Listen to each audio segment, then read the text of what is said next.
Yoko by Rosemary Wells.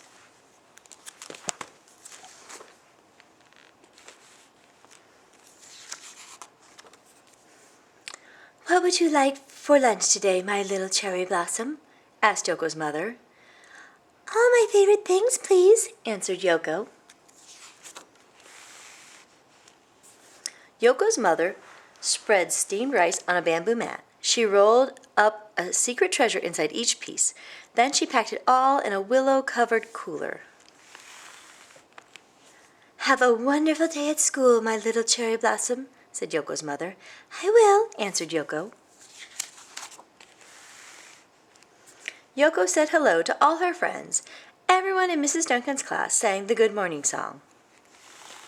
At noon, Mrs. Jenkins rang the lunch bell. "Lunchbox is out and open, please, boys and girls," said Mrs. Jenkins.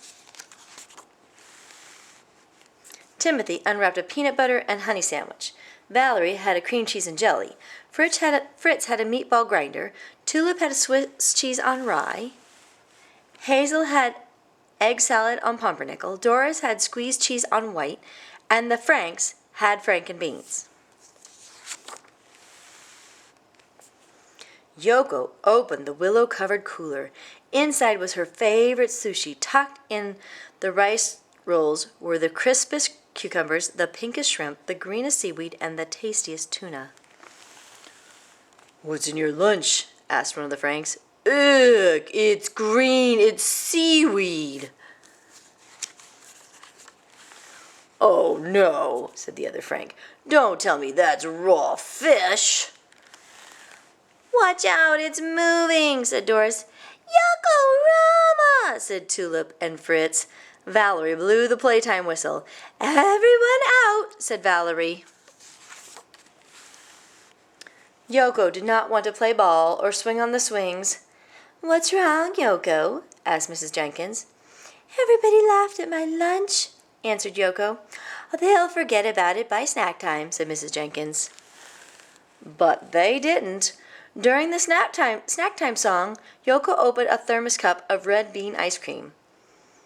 "Red bean ice cream is for weirdos," snorted the Franks, and Mrs. Jenkins switched to the friendly song. Mrs. Jenkins knew the friendly song was not enough. Late into the evening, she fretted about Yoko. Finally, the answer came to her. "Dear parents, Monday will be International Food Day at the Hilltop School. Everyone is asked to bring a dish from a foreign country. Everyone must try a bite of everything. Happy cooking, Mrs. Jenkins." "We will make a delicious sushi for the whole class," said Yoko's mother. "Don't worry, my little cherry blossom. Everyone will try our sushi and everyone will love it." On Monday morning, Valerie and her mother carried in a plate of enchiladas. Timothy and his mother made Caribbean coconut crisps. Hazel brought Nigerian nut soup. Harry brought Brazil nuts. Doris brought Irish stew. Tulip brought potato niches. Monica brought a pitcher of mango smoothies. Fritz brought spaghetti. Big Frank cooked up a pot of Boston, Frank, and beans. At noon, Mrs. Jenkins rang the lunch bell and everyone sang the Clean Hand song. "What does International Food Day mean to us, boys and girls?" asked Mrs. Jenkins. "Try everything," said everybody.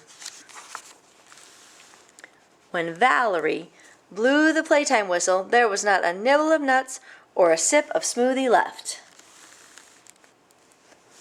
But no one had touched even one piece of Yoko's sushi. Yoko sat under the learning tree.